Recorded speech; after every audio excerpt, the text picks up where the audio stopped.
But the next thing is nurturing your fondness and admiration. Why is this so important? Is because, fondness and admiration is the antidote for contempt. Contempt is when you look down upon your spouse. Contempt is when you start to think, okay, what value do they bring in this relationship?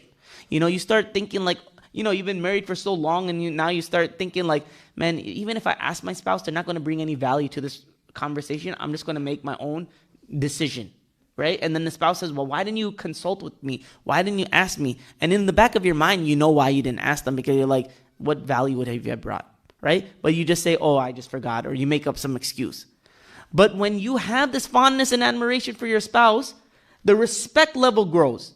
And now if I respect my spouse more, what's going to happen is I'm going to treat them better. Because when we have less respect, we treat people worse. That's just the reality of it, right? When we don't have any respect for somebody, we don't even greet them properly. We don't talk to them properly. We don't interact with them properly. And that's not right as well.